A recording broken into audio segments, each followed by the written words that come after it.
चलो भाई देखो अब मैं क्या करता हूँ। क्या लड़कियां लड़कों से ज्यादा इंटेलिजेंट होते हैं? मेरे ख्याल से तो नहीं। अच्छा। जोक्स अपार्ट दोस्तों, आज की इस वीडियो में जानते हैं इसी क्वेश्चन के आंसर कुछ साइकोलॉजिकल और बायोलॉजिकल फैक्ट्स के द्वारा। With our today's video titled our girls more intelligent than boys. तो सदियों से चले आ रहे इस डिबेट को आज हम इस वीडियो में अनफोल्ड करेंगे दोस्तों, with number 1 fact, seeing things differently. लड़का हो या लड़की, दोनों का जो देखने का तरीका होता है वो बहुत ही अलग होता है। लड़कों में जो रेटिनाज होते हैं वो बहुत ही मोटा होता है लड़कियों से, और एम सेल्स यानी कि माइक्रोफोर सेल्स वो भी लड़कियों से ज़्यादा बड़ा होता है, और ये एम सेल ही रिस्पॉन्सिबल होता है किसी मूविंग ऑब्जेक्ट को ट्रैकिंग करने में। वहीं पर जो लड़कियां होते हैं उसमें पी सेल्स ज़्यादा पाए जाते हैं, जो कि लड़कियों को मूविंग ऑब्जेक्ट्स को आइडेंटिफाई करने में, कलर्स और टेक्सचर को एनालाइज करने में हेल्प करता है। तो फैक्ट जानने के बाद किसी लड़की के साथ झगड़ा मत कर देने यारो।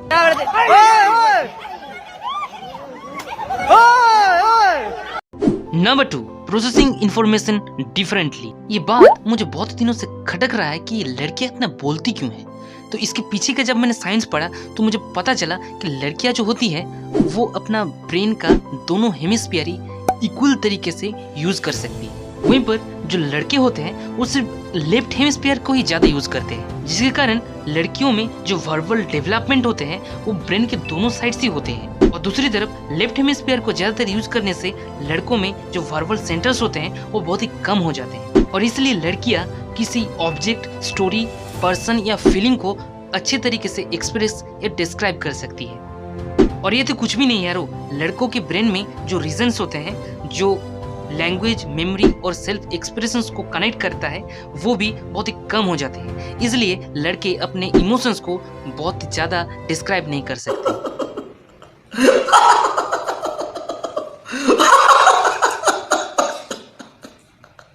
Number 3, form before birth.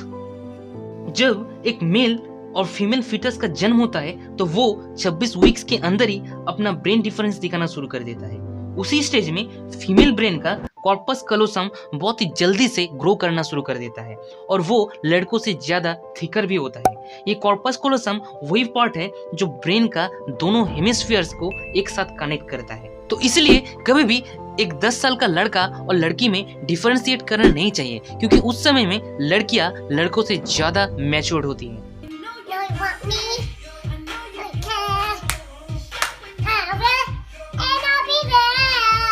Number 4, cool and काम। लड़का हो या लड़की, जब दोनों में स्ट्रेस होता है तो एक तरह का हार्मोन रिलीज होता है, उसे ऑक्सीटोसिन कहते हैं। अब ऑक्सीटोसिन हार्मोन जब लड़कियों में रिलीज होता है तो वो एस्ट्रोजन हार्मोन के साथ कंबाइन करके एक कूलिंग और कामिंग इफेक्ट देता है। वहीं पर लड़कों में एक लोचा हो जाता है यारो, लड़कों में टेस्टोस्टेरोन पाए जाते हैं। अब टेस्टोस्टेरोन जब ऑक्सीटोसिन के साथ कंबाइन करता है तो लड़कों में एक एग्रेसिवनेस क्रिएट करता है। Number 5, 3 dimensional thinking. लड़के लड़कियों से ज्यादा अच्छे से किसी ऑब्जेक्ट को 3 डायमेंशनली परसीव या थिंक कर सकते हैं। दोस्तों, इसके पीछे एक बहुत ही बढ़िया रीजन है। जब पहले आदमी लोग हंटिंग करने जाते थे तो उनको अपने आप को 3 डायमेंशनली विजिलेंट रखना पड़ता था, ताकि वो अपने आप को सुरक्षित रख सके, और इसके अलावा उन्हें बहुत सारे कॉम्पिटिटिव बैटल्स में हिस्सा लेना पड़ता था, जिसकी वजह से लड़कों में 3 डायमेंशनल थिंकिंग लड़कियों से ज्यादा बेहतर हो गया था। Number 6, mathematical mind. यारो, ये बात आपने कभी सोची होंगी कि मोस्ट ऑफ द लड़कियां रट्टे मारने में इतना बेहतर क्यों होती है और मैथमेटिकल माइंड में इतना कच्ची क्यों होती है? तो there is reason behind it. Brain का जो पार्ट मैथमेटिकल एबिलिटी को इन्फ्लुएंस करता है वो लड़कों में ज्यादा बड़ा होता है लड़कियों से, और इसके अलावा जो पार्ट मैथ और ज्योमेट्री स्किल्स को कंट्रोल करता है वो लड़कों में 4 साल मैच्योर्ड होता है लड़कियों से। Ready? 4 7 8 5 5 8 9 6 5 8 7 4 2 5 8 9 6 3। That is number 7, genetic disabilities. Most of the babies जो किसी न किसी जेनेटिक डिफेक्ट्स या डिसेबिलिटीज के साथ जन्म लिया है वो ज्यादातर मेल ही होता है। इसके पीछे का एक मेजर रीजन है लड़कियों का एक स्पेयर एक्स क्रोमोसोम होना। एसेंशियली ये SPR-X क्रोमोसोम लड़कियों को रिसेसिव जीन्स के डिफेक्ट्स के अगेंस्ट एक प्रोटेक्शन देता है। एक एग्जांपल के साथ आप ये समझिए, अगर एक male baby red green colour blindness gene के साथ X क्रोमोसोम में जन्म लिया है तो बहुत ही हाई चांस है उसको रेड ग्रीन कलर ब्लाइंडनेस जरूर होगा, क्योंकि उसका कोई SPR-X क्रोमोसोम नहीं होता है। और दूसरी तरफ किसी लड़की को अगर वो रेड ग्रीन कलर ब्लाइंडनेस होना है तो दोनों X क्रोमोसोम में ही वो रिसेसिव जीन होना चाहिए, जो कि बहुत ही कम चांस है ये होने का।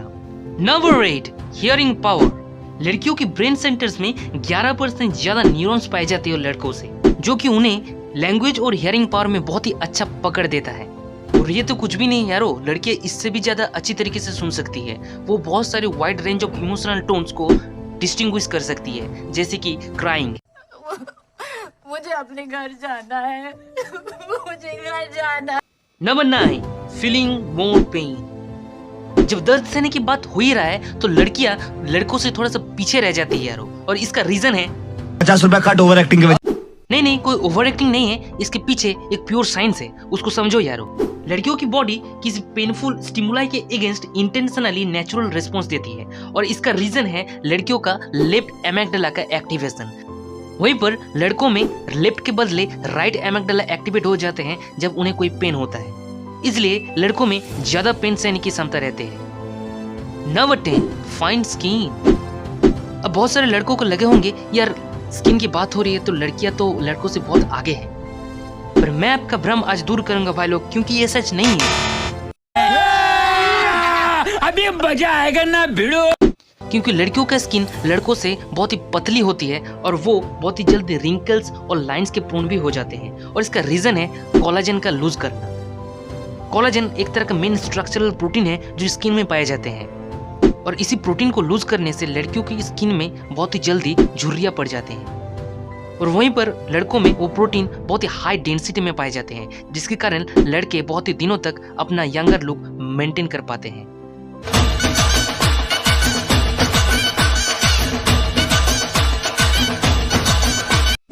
Number 11, longer life span. ज्यादा दिन बचने की दौड़ में लड़कियां हमसे आगे निकल जाती है, क्योंकि लड़कियों का जो एवरेज लाइफ एक्सपेक्टेंसी है वो 5.3 इयर्स ज्यादा होते हैं लड़कों से, और इसके पीछे कुछ स्पेसिफिक रीजंस भी होते हैं, जैसे कि बेहतर इम्यूनिटी सिस्टम होना, ब्लड डिजीज कम होना, और तीसरा ये। Number 12, intelligence. तो यार जानते हैं आज की इस फैक्ट डोज की सबसे आखिरी और इम्पोर्टेंट फैक्ट, जो कि इंटेलिजेंस। अब लड़का हो या लड़की, इंटेलिजेंस के बारे में दोनों को ही जानने का बहुत ही क्यूरियोसिटी रहता है। अब अकॉर्डिंग टू साइंस लड़कों का जो ब्रेन होता है वो फिजिकली लड़कियों से बड़े होते हैं, बट साइज डजंट मैटर। जी हाँ दोस्तों, इंटेलिजेंस साइज के ऊपर डिपेंड नहीं करता है।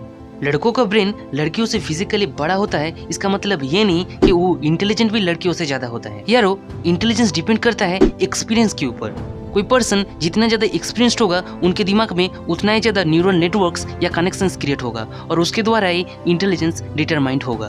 तो मैं तो चला यारो एक्सपीरियंस लेने, यानी कि इंटेलिजेंट होने, ताकि मैं आपके लिए ऐसे ही नॉलेजेबल और मजेदार वीडियो ला सकूं। और हमारे वीडियोस को आपको अगर पसंद आता है तो एक बात मैं आपको जरूर कहना चाहता हूँ कि ठोक दीजिए, महाकाल का ठोक दीजिए, 5000 लौटे दिख जाना चाहिए। ये 4000 के लिए मैं यहाँ पे नहीं खड़ा।